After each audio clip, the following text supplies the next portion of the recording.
All right. You're on. Stud. Can you hear me? I can't hear you. Can't hear him. Hold on. I know I don't have my Bluetooth on. Should be able to hear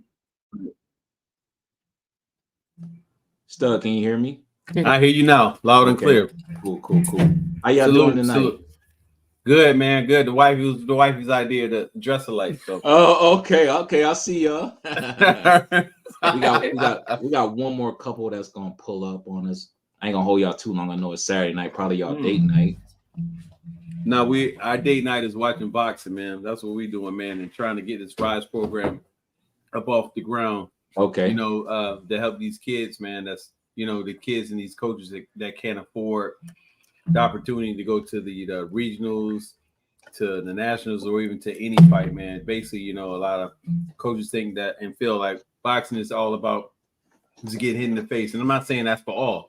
Right. But it's the experience, man. And we want to show them the experience of what it's going to be like to be an elite athlete, to go places, to meet people, to be on interviews, everything, So right. Just in case if they decide they don't want to box, hey, you know what? I know what it's like, and I've done it. You dig what I'm saying? So that's what it's all about.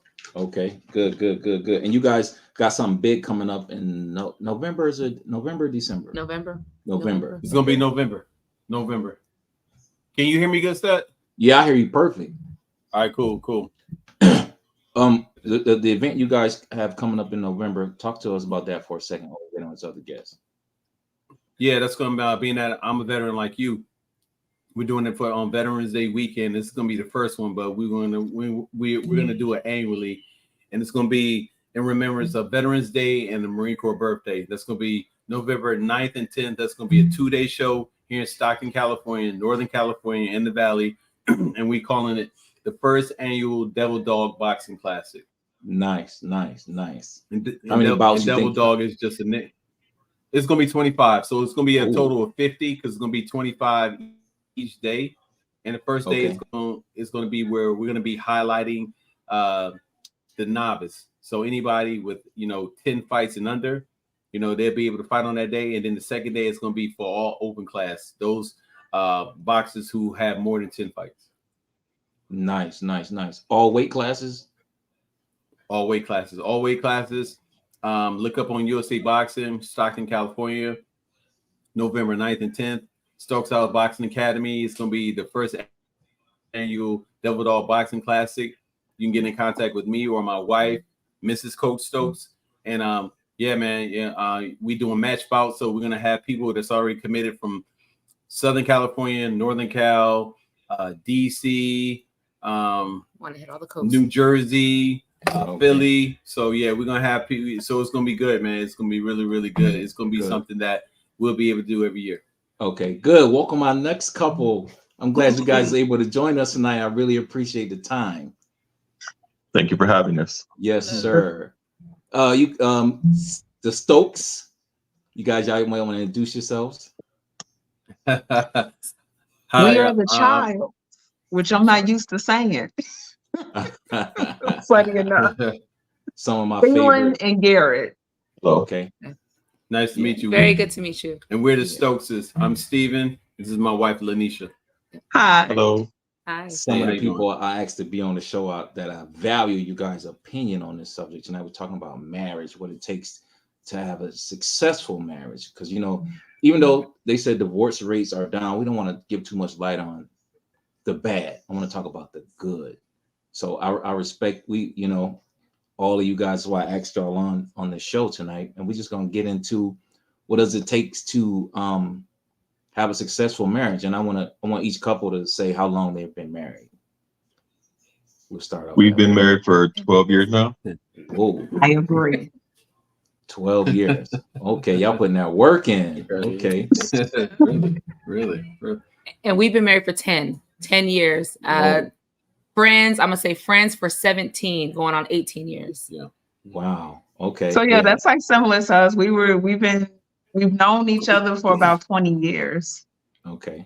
Oh yeah. Nice. So I'm gonna put some topics on the screen. And the first one, when I put them on there, I want you guys to just go into it.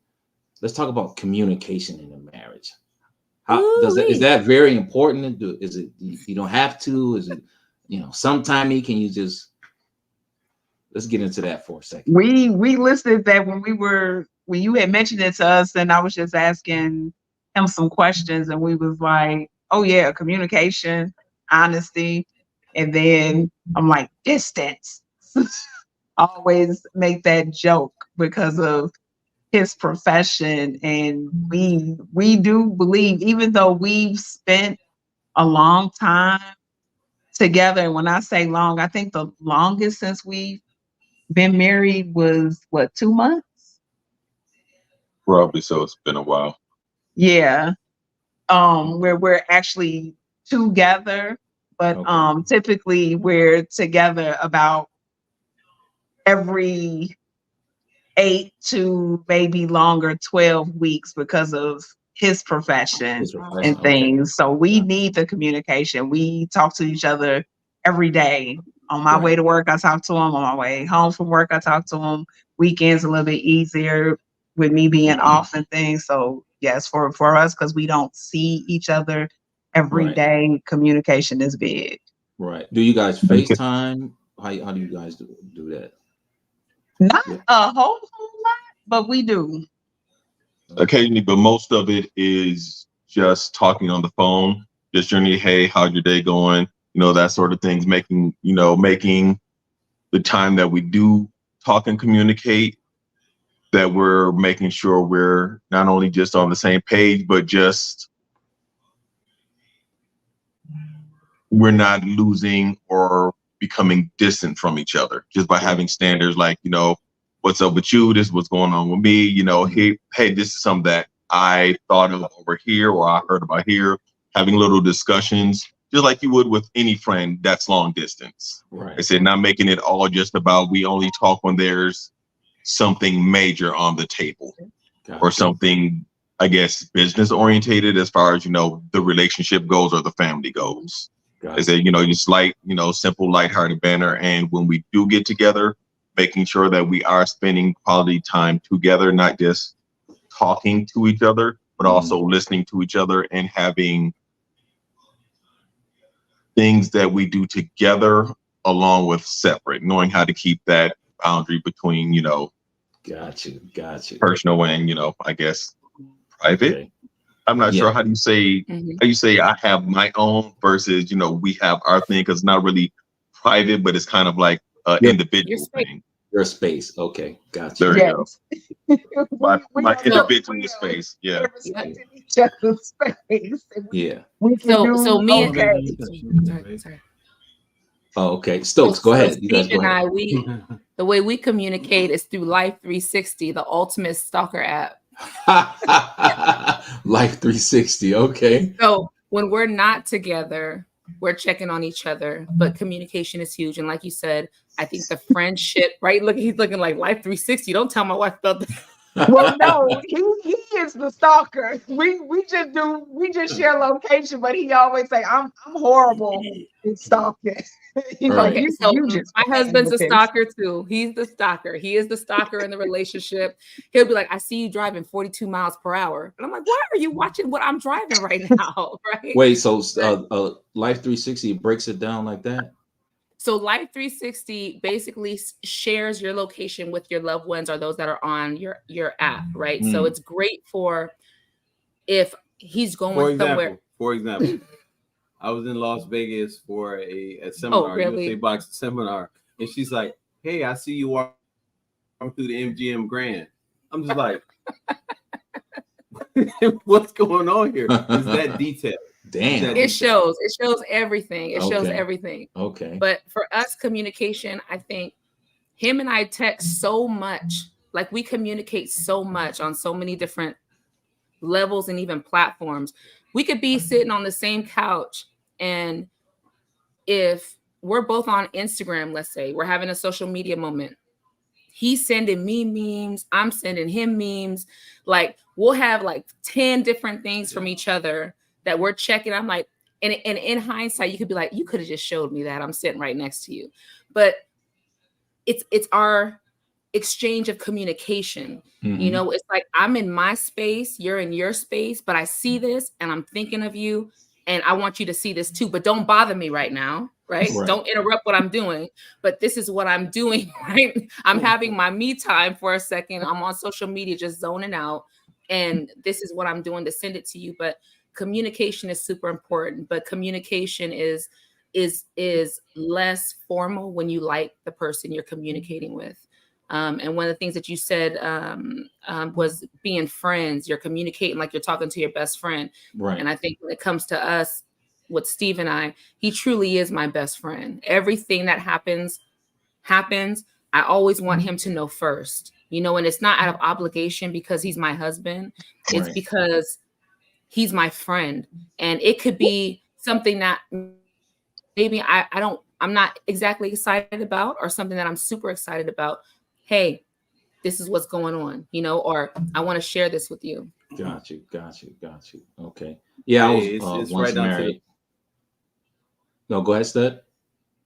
No, go ahead. Finish. Oh, no, I was saying I was once married for 10 years. So a lot of things that I learned, I always tell people this, that I didn't come from, I had a stepdad, but he wasn't like hands-on involved. He showed us through, like, he never said like, hey, come here, let me show you this. So everything was like visual.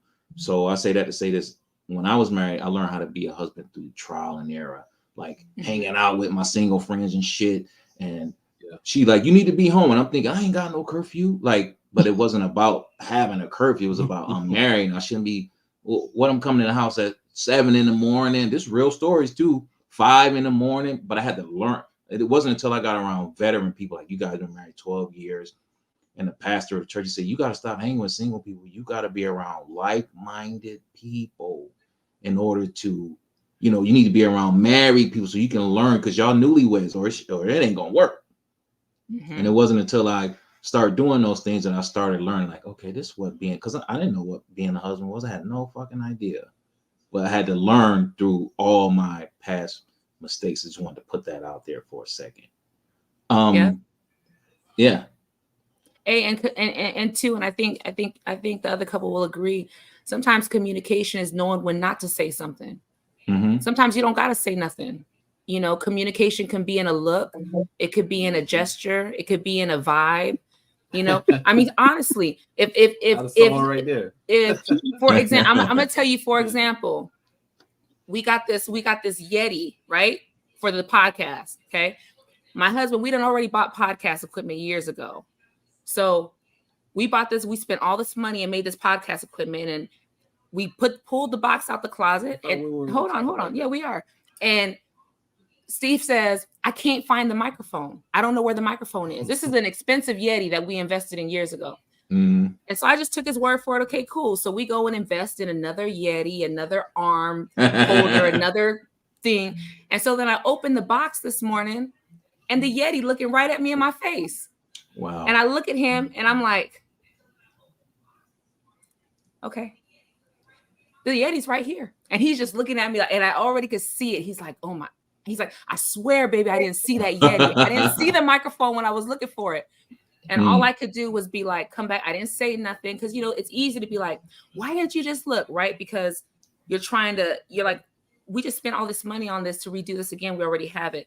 But what I did instead of doing that is I'm like, I'm not going to say nothing. And then when I came back and I was like, you know what, baby, I wasted money too. You know, like no big deal. Don't feel bad. Good. I'm glad you said that. I was like, I've wasted money too. I've been, because we have a business and you know, I'm a horrible salesperson and I'm a Zumba instructor. And right now, if you go in his training center, all my stuff is in one corner of his training center, taking up space. Stud, I got dudes box with Zumba shoes.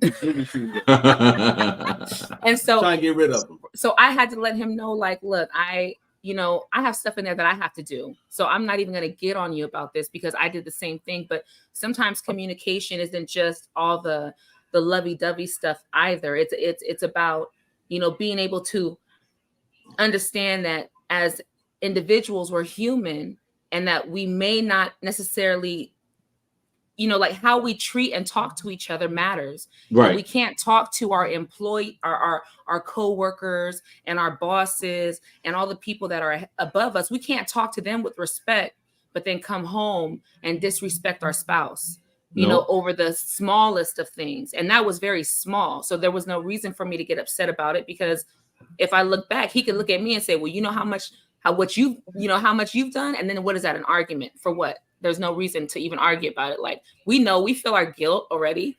Right. when we don't do what we're supposed to do, you know? Right.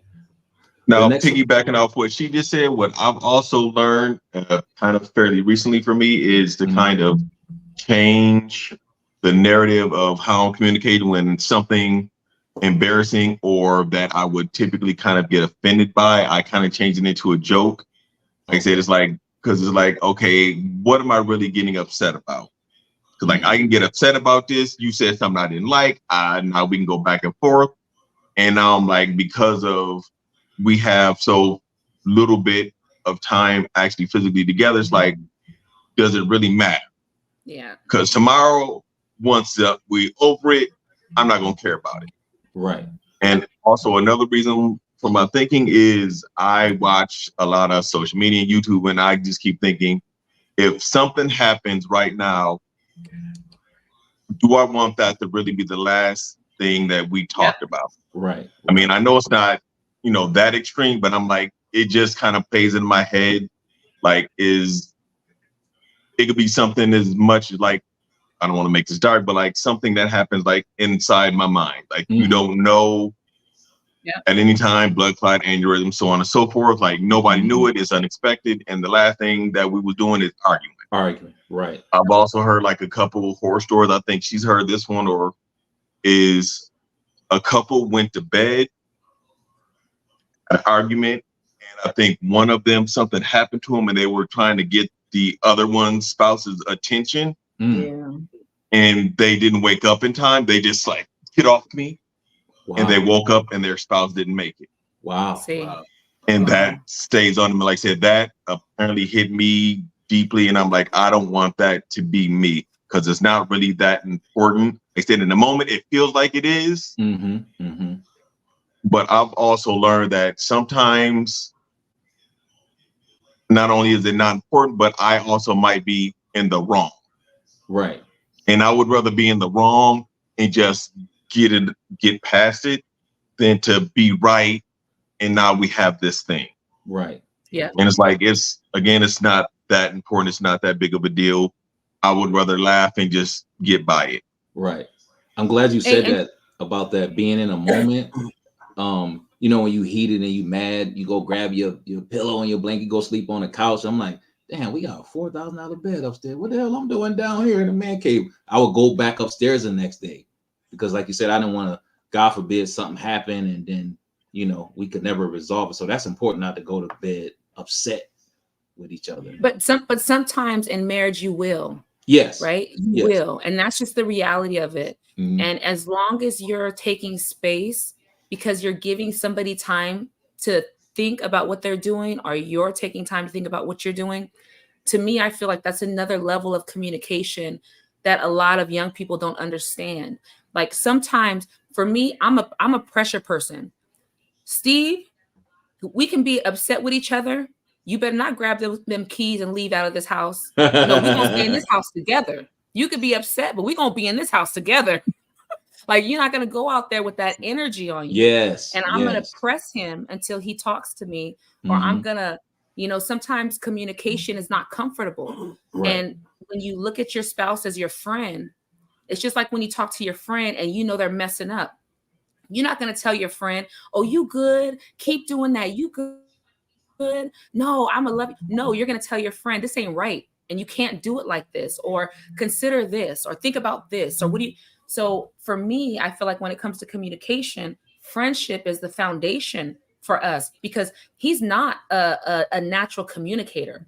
He'll hold everything in and then explode. But for me, I'm like, no, we're going to talk about this. And I'm going to sit here and I'm going to talk to you and I'm going to talk to you and I'm going to talk to you. And then after I'm done saying what I have to say, I'm going to ask you to kiss me. And I'm gonna ask you to kiss me again and keep kissing me until I break, until I break the smile. Then it's like, okay, now let's move on, because there is such thing as when you're a young couple as women. For me, I'm only speaking for me, but as a woman, when me and Steve were first together, I was scared to offend him. I didn't want him to leave. I didn't want him to be upset with me, right? And so because of that, I wouldn't say certain things because I knew it would rub him the wrong way. But now we're almost 18 years into this. Excuse my language. I don't give a shit. I'm gonna say what I want to say because you're my husband, but you're my friend, and we have time invested, and we should be able. You should know that everything I'm asking of you or whatever we're communicating is, I love you. I'm not doing it to attack you. I'm doing it because I love you and I know what needs to happen, and I don't want you to leave upset. I don't want you to feel like you're not being heard or misunderstood. Like, as women, sometimes we have to show our men how to communicate if they never had that example. Yes. And you have to be patient with that. So your next subject is going to run right up into that. Yes, we're getting into trust and mutual respect. How important is that, especially for the newlyweds that's watching? I think me and Stud had this conversation about somebody was married 1 month and then got into an argument, divorced the next month. Like, so I know with us, even before being married, when we were engaged, the story that sticks out to me is that we had got into a disagreement about something, and he was downstairs, lower level of the house. I was upstairs and everything. Probably after about an hour or so, I come downstairs to look for him, and he's gone. And in his brain, because he at that time always thought, we needed to agree on everything, and if we didn't, then that was just bad and it wasn't going to work. And so in his mind at that moment, he had left because he was like, we had this argument, we didn't agree, I didn't want to get married anymore, and he just needed to leave. And I called him, and I was like, he's like, I'm going back to the truck. He was like, you don't want to be with me? I'm like, what? What? I said, we not gonna agree on everything. I said, and that's normal because we are two different people. Right. Like, but sometimes you just gotta agree to disagree and you move on. And to this day, that's still funny to me because he was like, we had broke up and everything. I'm like, it was just an argument. It's okay. But I would definitely trust, and with the mutual respect, I think about those single friends because especially being married, now I have two close friends that are married. One been married as long as me, but then I got two very good friends who are not, or people who I know, and if I go out or things like that, or if I'm someplace and it's, do your husband know? Do your husband know? And I'm like, that man can see everything that I do. I'm like, yeah, he knows. Yeah. I'm like, what do you mean? And it's not even a second thought to me because it's like that's my norm. I don't see it as, oh, he asking too much. Oh, they like, you let your husband look at your phone. I'm like, he got the code to my phone. I'm like, what's in it? I'm like, I barely know what's in there. I'm like, what? Yeah. For me, trust and respect comes in. That should be like the foundation of any relationship, regardless if it's friendship, co-workers, whatever. Like I said, there has to be a certain amount of that in the foundation in order for you to build anything upon that. Because if not, it's just a disaster waiting to happen. I'm like I said, it's something that you do have to build up to and kind of learn about each other. But that also comes in the whole communication, talking, asking questions, going out, seeing how somebody is in various environments. Right. Like I said, not just, okay, I talk to you on the phone, so I know you're this way, or I see you in the text or through, text messages or, that sort of thing. And that gives a person time to, think of response, possibly, pull the internet for a response and get back to you with the, with their representative versus, how they really feel or, how they really think about something. Right. So I'm like, if you don't trust the person you're with or don't have that trust, then what are you really doing? Right. And as far as respect goes, you have to know what boundaries are. You have to know what your boundaries are and what that person's boundaries are. And you have to communicate what they are for both of you. Because if not, you could end up, it could honestly just be a cultural thing. Like I come from one comes from a household where we can just cuss at each other back and forth. Right. Whereas another one, they don't come from that household. They take that as a total sign of disrespect. So they're like, this is just how we communicate in my family, but you doing that to the other person. They like, oh, what you want to do? What you want to do? See, you really trying to go there. Yeah. You think I'm one of them. I'm not one of them. And now we got an argument on our hands when it's like, they done said something. Now I done said something. Now we done got totally out of whack because we just didn't have that respect or we didn't know what each other's boundaries were. Got you. Yeah. Let me ask both of you couples, is it hard to say trust been broken in a relationship? Is it hard to rebuild that trust back? Because I hear that a lot. Once the trust gone, it's over. We can't. Yes, it's hard. It's hard. It takes work. Okay. But the foundation of that is friendship. Right. Honestly, and I'm speaking from our experience in our relationship. Yeah, I was gonna tell you when it comes to that, to piggyback off of my man, trust is very important. And I feel like even more important to me as a man, because, the things I've gone through, man, I retired out of the military. And what I'm doing now, working with these kids, is very essential, is very important to me. And if you break that trust with me, I look at you totally different. So my wife knew that. She found that out early, and when she told me that, I was like, man, wow, like you really paid attention, man. Because where we come from, man, it's like, if you say you're going to do something, so if I tell you, you know what, stud, I'm gonna get you in. I'm gonna get you into this fight. I'm gonna get you 5 front row tickets. What better happen? Yeah, you had those 5 front row tickets for me. Better have it, because if I don't have it, then it's like your word as a man. It's like ain't nothing. It's nothing at all. So that's important to me, and she learned that because she's like, man, why are you so critical on people? It's not that I'm so critical, but if you say you're gonna do something, you better deliver. Because if you don't, it's less than. So when it comes to that, I think that we learn each other, and definitely when it comes to communication, because we communicate differently. She communicates in a beautiful word flow when it comes to poetry, and he's just mean. And, I'm just to the point. He's mean. I don't need no intro. I don't need no conclusion. Just tell me the meat and potatoes, and that's it. Yeah. No, he's mean. He's mean. You don't want the ingredients. I have to look by him like, so I can either poke the bear or shut up and just try to take the message. Okay, let me just take the message and go on about my day and keep smiling. Yeah. I'm like, oh, he's trying to test my gangster this morning. Okay.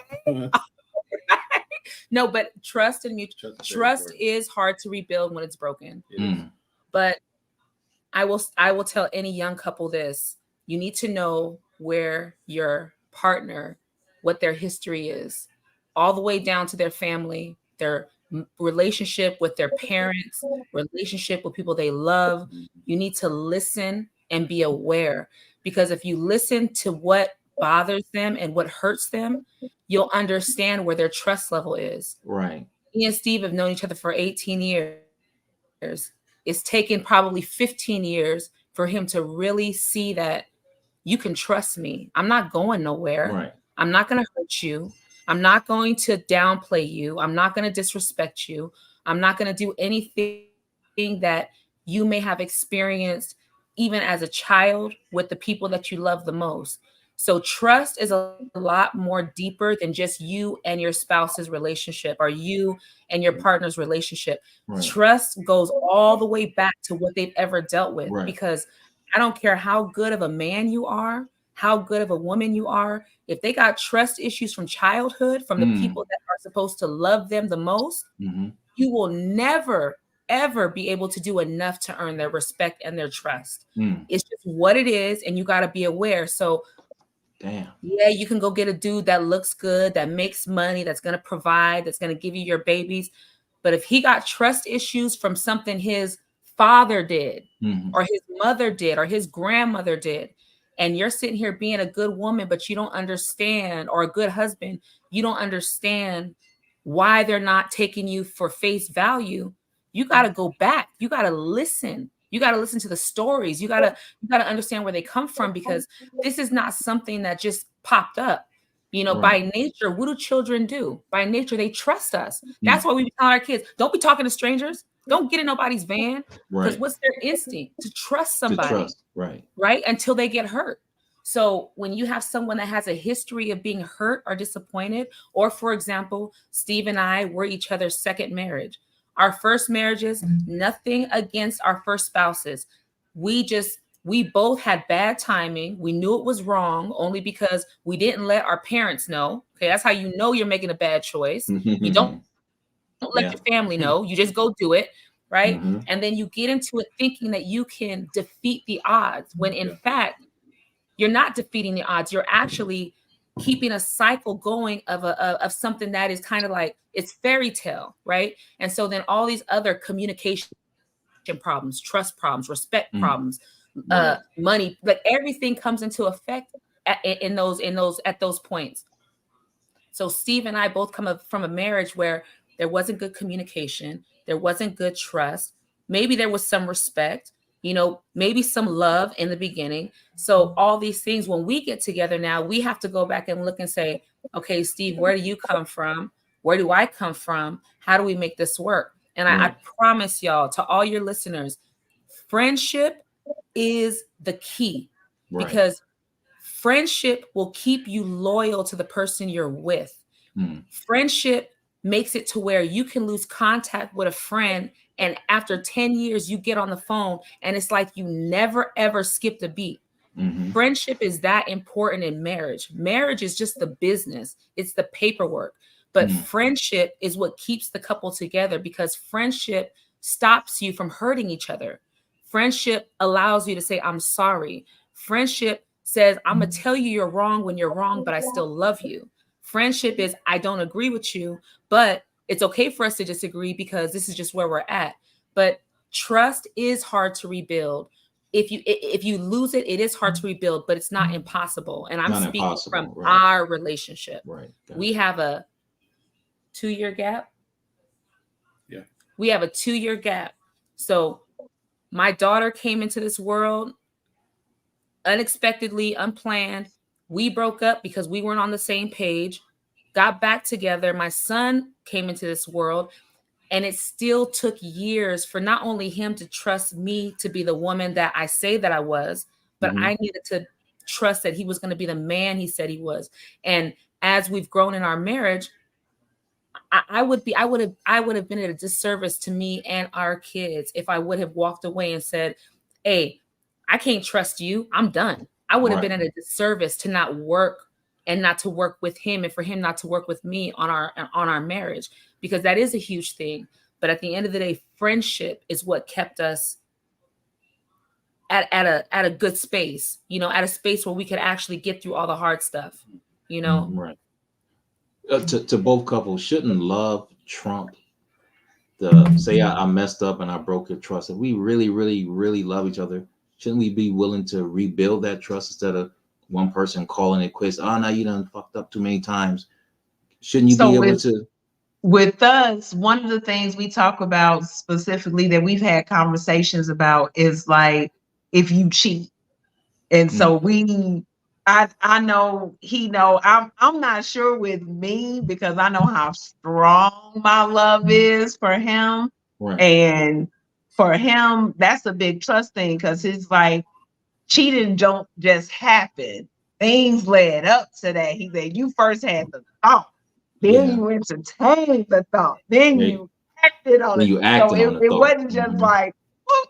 It was things that led up to that. So I know he may forgive me, but stay, no, because it was like it was things that led. It was too many steps that took place for the actual before the actually took place, and you did what you did and stuff. So it's like she was shaking her head. No, it's like, yeah, no, you can love somebody from here to kingdom come and everything, but if they didn't broke your trust and hurt you to your core, you still love them, but it's like I love you as a person, but not in that intimate way anymore. That's gone. Yeah. I love the idea of you and the idea of what we had, but I can't get that doesn't mend the separation that the other person caused. Got you. Yeah. Damn. And I think with this question, men and women are different, because I think with a woman, it's not so much trusting your husband, it's trusting your instinct.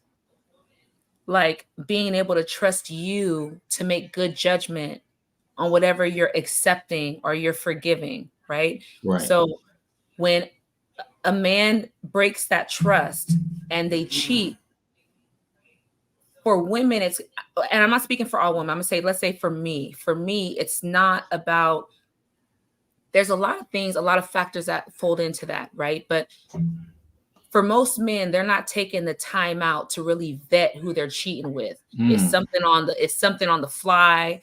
They're just feeling an instinct. They might be in the moment. They might, whatever the case may be. It might be some old hag that they used to date that want to give it up, and they decide they want to do that. I had to call him a hag just because, right? But it may be something like that. For a woman, when you cheat, it is very emotional. We're missing something, right? So it's another person paying attention to us, noticing our hair is done, noticing our nails are done, saying, hey, you're working hard. Oh, hey, I noticed you like the white chocolate mocha latte from Starbucks. Here's one. It's the little things. It's the paying attention. So it is more emotional. It is more vested before you cheat, I feel like, for most women. Right. But the cheating side, it really is. It's very different for men and women. Me and Steve, we're death buddies. Okay, and I'm gonna say this on your podcast. I know it's gonna go live, but till death do us part, whether it's natural or it's happenstance. That's what I'm talking about. Till death do us part. And I always tell him I'm gonna outlive him, but until death do us part. Like, you do whatever you feel like you gotta do, but honestly, with the trust thing and with the cheating thing, it is possible to get beyond that. Okay. But I think at the end of the day, if you are a person, whoever's been cheated on or whoever feels like they've been betrayed, you really have to trust yourself and understand what your boundaries are. And then you have to be willing to let that part of that person go and forgive them, truly forgive them. Because if you bring it up all the time, if you say, well, you cheated on me, or you did, all you're doing is, even if that person, whether it's the wife or the man, the husband, all you're doing is giving them a reason to say, well, damn, why am I even trying? Why am I even trying to do right by you? You don't trust me to do right. So why am I even trying? You don't need to be searching for stuff. You don't need to be doing anything. Follow your intuition, follow your gut, and whatever your gut is saying, go off of it, but it's not good to get into your head space where you feel insecure, and then you feel like maybe you're not good enough, and now you're being accusatory. Now you're accusing them of something they really had no intention of doing. Maybe he didn't answer the phone because he didn't have good reception. Maybe he was at home and he didn't see that you called, or maybe, you know what I'm saying? Like all these little triggers, right? All these little triggers can make, we have great imaginations. And so it can take us to places we don't need to be at. And then now you're sitting there like, baby, I'm so sorry. You were at home. You weren't out. You were at home. Like, I didn't get the good reception. I didn't have good reception. So it didn't show.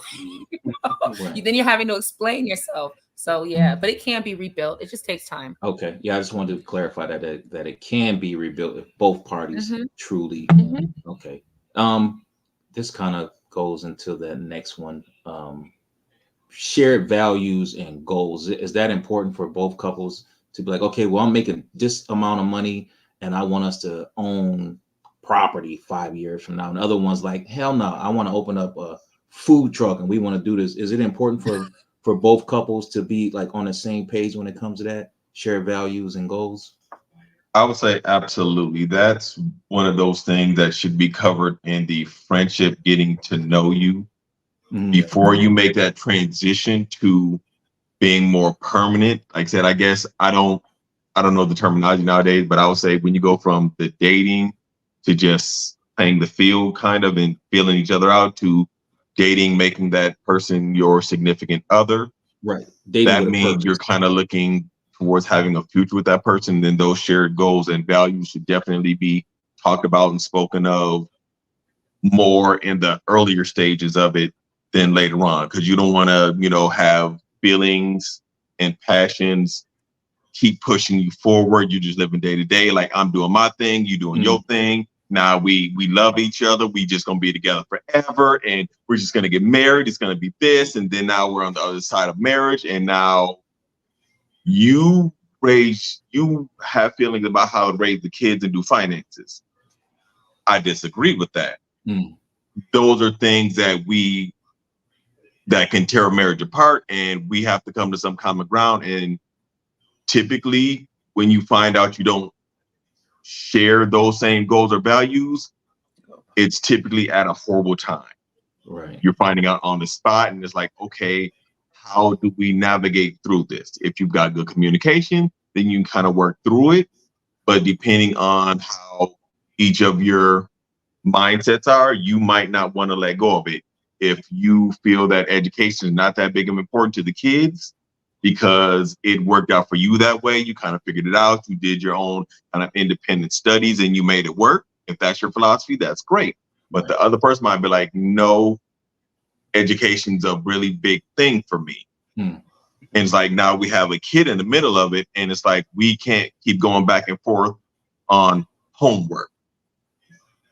Like I said, that's something that you shouldn't be done or dealt with after the fact. Like I say, you're now being shoved into the fire, and it's not, you might find out you're both not really built for fighting this fire. And they can destroy something that could have been a wonderful and beautiful thing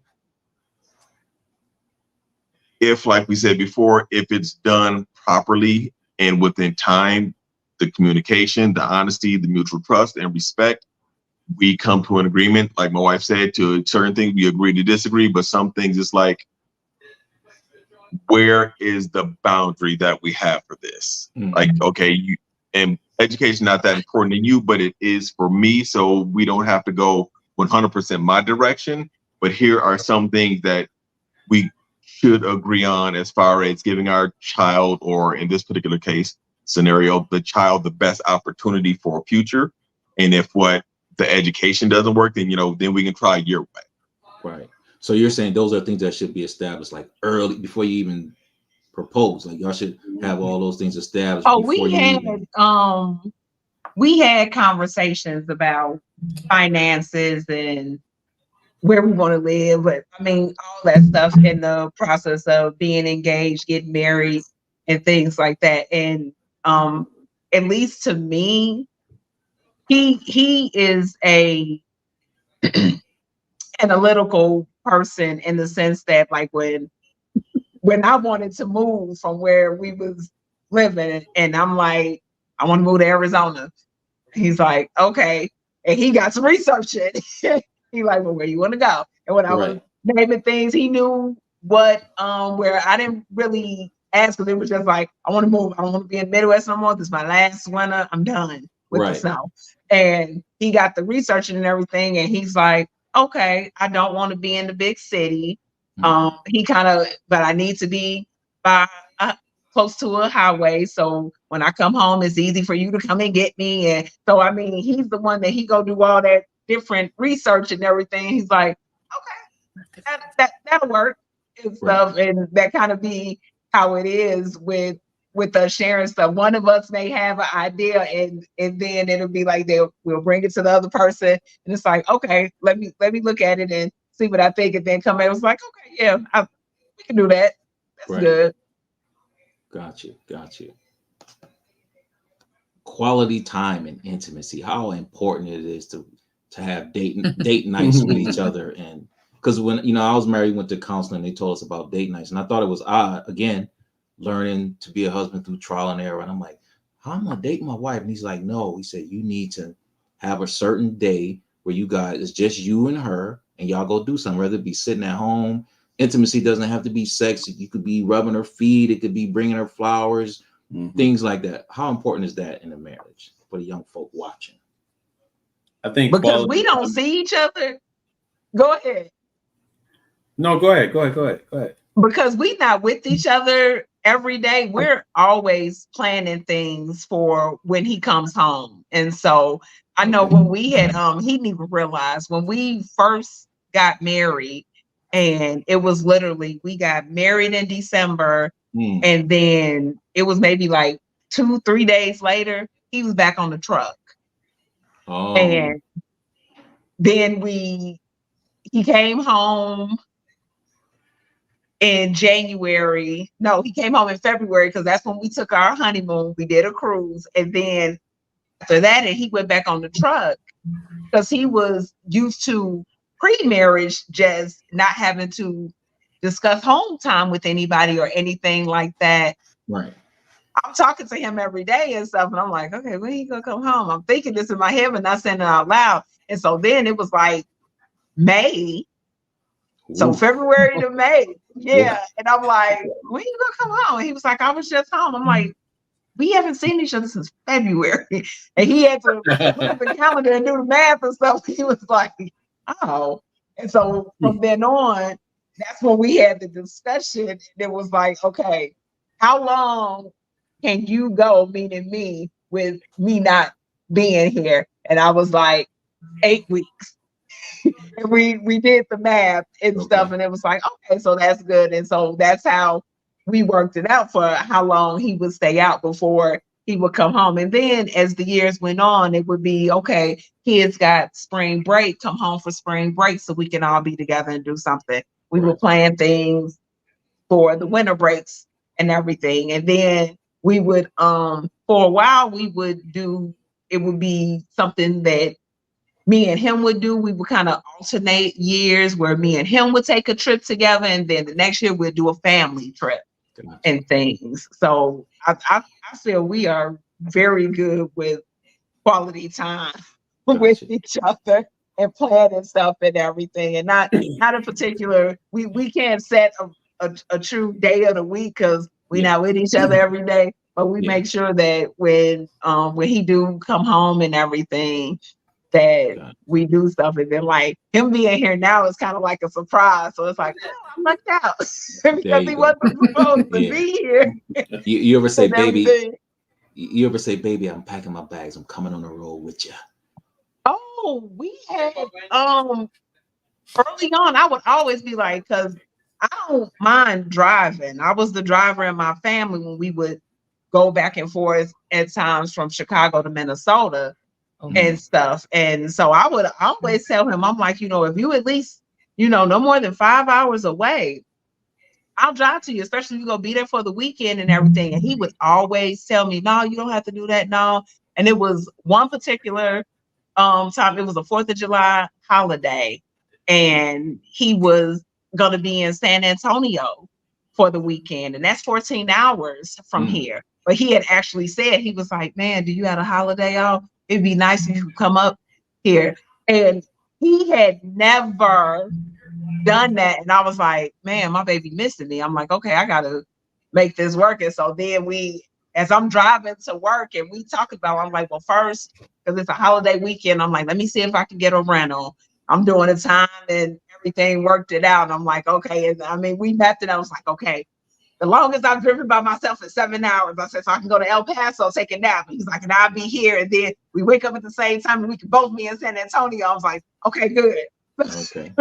But it's like, yeah, I don't think he minds too much, where if he someplace close 2-3 hours and I'm not doing nothing, don't have nothing planned, it's like, yeah, I get in the car and I'll drive nice. to spend the weekend with him and spend that time with them. Stokes, you guys, what do you do for quality time with each other? I know y'all busy with the business and the boxing, yeah, training. You know what, man?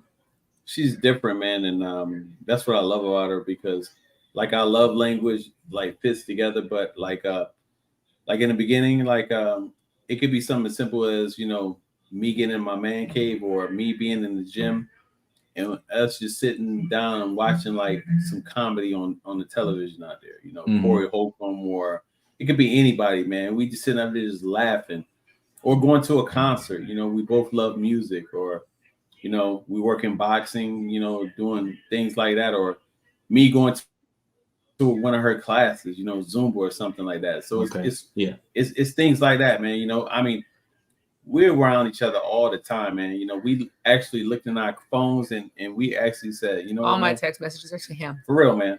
And it's the same. Like all my text messages are to her, and when I'm like, we talk all the time, all the time. So that's my quality time, is just being with my family, man, like the entire time. So I'm loving it. I'm loving life, man. I'm loving life. I really am. I'm fortunate. You know, I'm happy to be amongst, you know, you. Oh, they froze up for a second. I think they'll come like you're a strong couple. You know, just black love all the way, man. I'm loving it. So I will say, I had to get used to this. Steve had to help me get used to this, but our quality time and our intimacy runs in throughout the day. So we school our kids from home. I got a 13-year-old and a 17-year-old. Yeah. And I had to get very comfortable with Steve kissing on me or kissing me in front of the kids. I don't know. I just come from, my parents were not like that. I didn't see that, you know? Right. So him doing those things, it grosses my kids out. But, you know, I've learned to be like, oh, well, you know, this is how y'all got here, you know, like this is what we do. So the morning time, first thing in the morning, and before we go to sleep, that is our quality time and our intimacy. That is when we laugh the most. You know, we'll wake up at 5:30 in the morning and he'll put on Martin and we'll be in bed just rolling before we have to start our day, you know, or late at night, he'll put comedy on, or we'll take showers together and he'll have music on. Like, it's important. It's important for husbands to remind they're still sexy, that they're still attracted to them. And it's equally important that wives remind their husbands they're still sexy and they're attracted to them. Like, I'll do stupid stuff like Steve will get out of the bed and I'll grab his blue at you. Because those are things, you know, I'm saying that because it's important to be playful. Like, it's not, marriage is not, marriage is comfortable, marriage happy, marriage is it flows. Y'all are, you know, you understand each other and you understand how to make each other blush. Like, I want to make him blush. I want him to make me feel like I got butterflies. You know what I'm saying? Right. I want him, because when he does those things, it makes me feel like the woman that I am, not a wife, not a mother, not a daughter, not a sister, not a friend. He makes me feel like a woman. Like like all his eyes are on me, you know, and it for me, and it makes me want to do that same thing for him. So for the young people out there, whatever you did to get her or to keep him, keep doing it. Like, you don't stop when you have kids. Right. If you come from a conservative household like I did, get out of your comfort zone. You know, try different things. Like, it's okay to be a little freaky. It's okay to be a little inappropriate. That's my kids' words. Yeah. Inappropriate. Okay, so we grown. We married. We ain't shacking. Who can you be inappropriate with? Right? I'm like, shoot, we shacking. We're not shacking. All I gotta tell Steve is like, keep it down, baby. Just keep it down. Lanisha, how many times have Steve came? Lanisha, how many times Stug came in the room with cowboy boots and a G-string with Let's Chill playing in the background? Oh, hey, all the time. I got him some special drawers. And look, and I got a wig for him too that I got at what you call it, Party City when they have Halloween. Yeah. My kids know, don't come in my room touching nothing. You don't know where it's been. Don't touch nothing. Right. Because we gonna have fun when we close them French doors. Yeah. That was always but no, it's code important. Early. That was our code early in our marriage when we wanted to have sexy time. He would just come up to me and be like, Can I talk to you in the bedroom? It would seem to anybody else, it would seem so serious, like, what they gotta talk about? What's going on? And he would just be like, Can I talk to you in the bedroom? And I'd be like, yeah. Yeah, that was a cold word for you the already kids. knew. You try to keep a straight face. No, but that's really important. And as a woman, I feel like, you know, I didn't really understand in the beginning of our marriage, but when as a wife, when you age in that, it allows your man to be the man that he is. Right. It allows him to chase you. It allows him to do the things that are instinctual for him, especially when you play the game with him, you know, because that's I feel like that's important. And Steve had to teach me that. He definitely had to teach me that because I don't come from that kind of household. I come from a very conservative. I never seen my parents like kiss and hug and rub up on each other. And, you know, I never seen that. I didn't see that. And so for me, it was very inappropriate when I had my kids. So I'm like, we're not doing this in front of the kids. Don't do that in front of the kids. Now I'm just like, look, y'all in your teens, you know, you cannot do like it. I'm sure you got some little girl that you hugging up on. Why can't I hug up on the person I like and love? Right. Like, no, not today, not right now. You know, like we married. Get married first, then you can have a girlfriend. But you know that's going to be very important in both of you guys' kids' life because they're going to come from a family where your son gonna say, I saw my dad loving up on my mother, and this is the way you treat a woman. Or your daughter is like, I saw the way a husband is supposed to treat, you know, in terms of a marriage and treat a woman instead of the trial and error. Like I had to come up under. So along with that, it's also for my daughter to see how to see it. Nope, I was about to say, going along with that, you can also see the opposite of because I saw, you know, for the guys, if you see your father love your mother, you also know how your mother loved your father. And reverse for, you know, the girls, by saying, I know how to receive that or what it kind of should look like. Right. They have a template to work off of. Got you. Yeah. Oh man. Any advice you guys will have to newlyweds or struggling couples that really don't know how to handle things because they're so new in their marriage? What advice would you guys give them?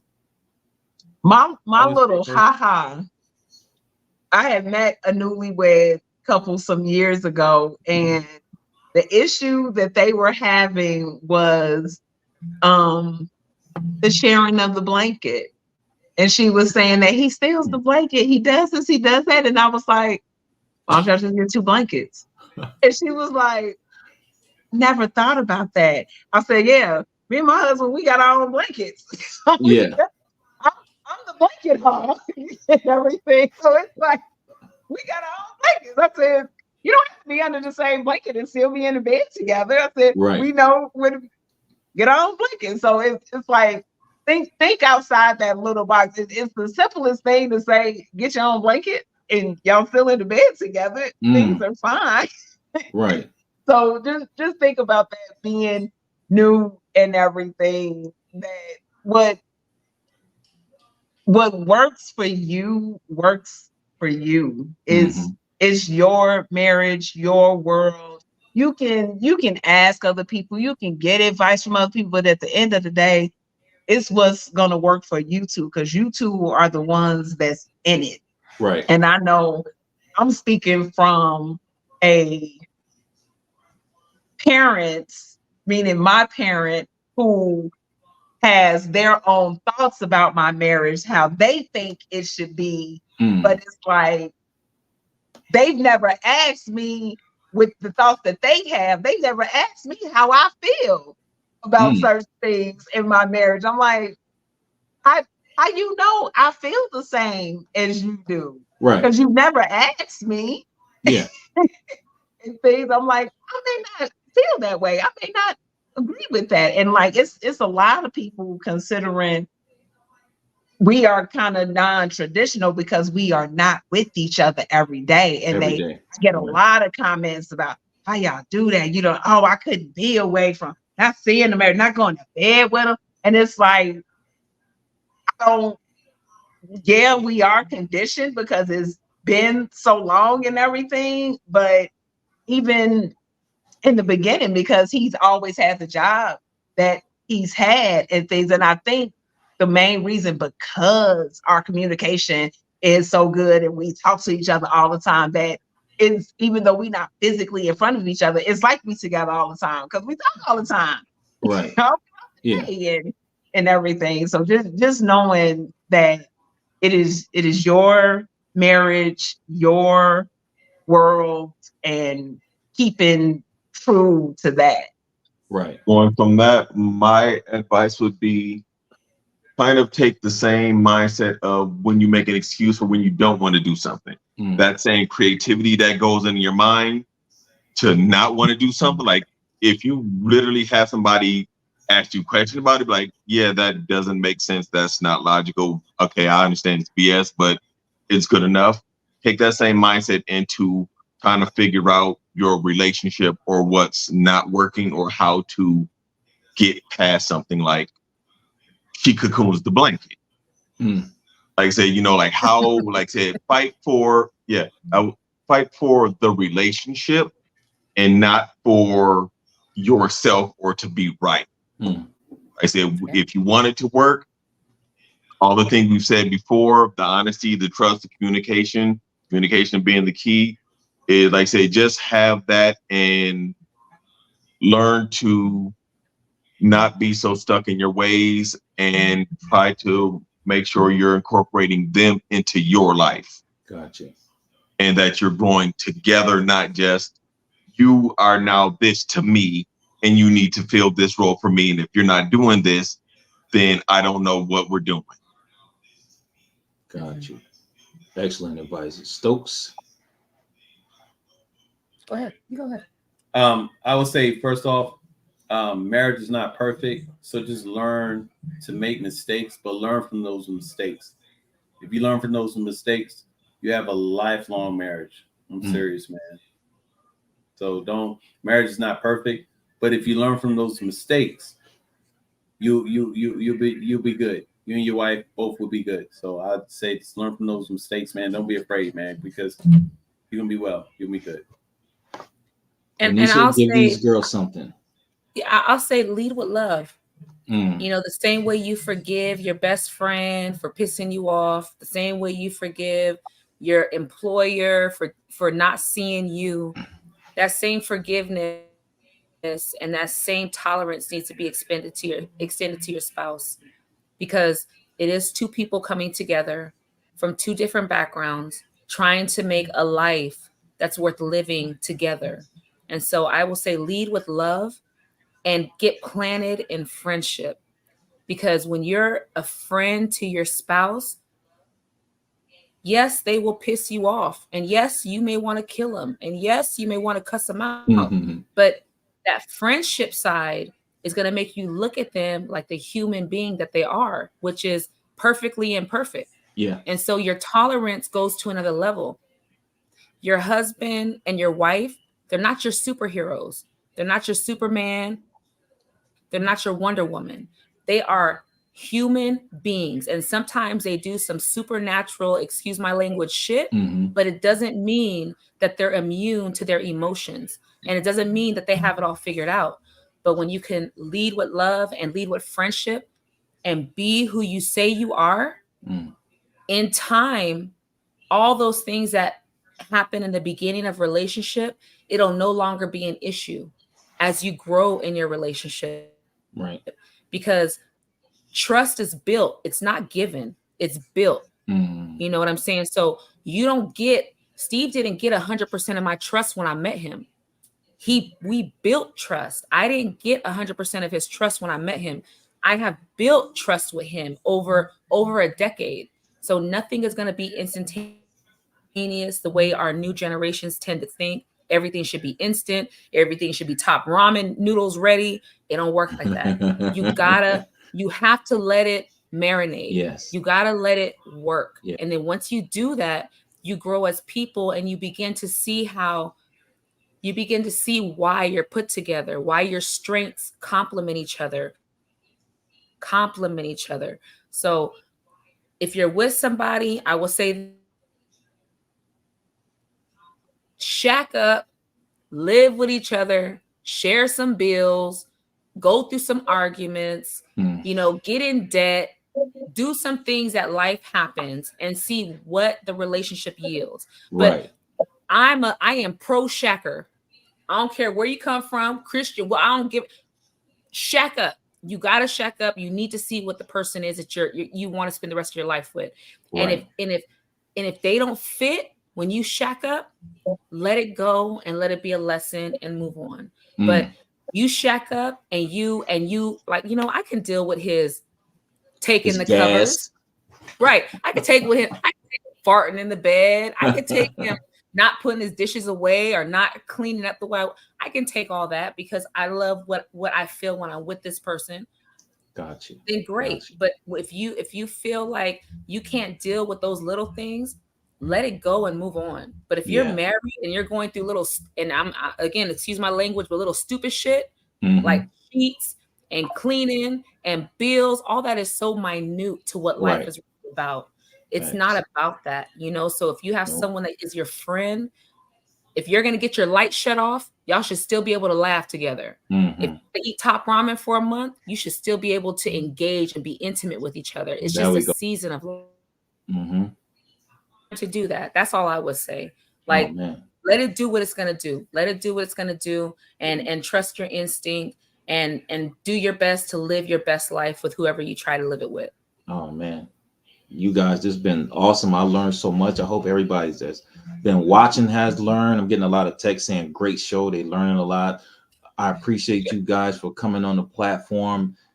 You're welcome back anytime. I don't hold people no longer than an hour. I really appreciate you guys' time. Anybody got anything they want to promote? You got any businesses, anything going on? Now's the time to do it. Not us. Okay. Hey, I thank you guys so much. I really appreciate that. I already talked about it. Yeah. Thanks for having us. Thank you for having us. Thank you. Yes, nice to meet y'all. All right. Hey, great show. Great advice. And listen, you're gonna go through things when you're married or when you're dating somebody. If you really love that person, if you really want to work on that shit, work on it. So many people think the grass is green on the other side.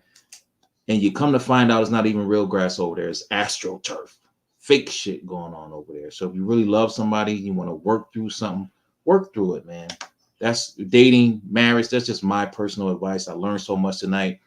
If you want to support the channel, hit the Cash App, hit the like button, subscribe, share this video. Until next time, peace and love. You know what? I'm out.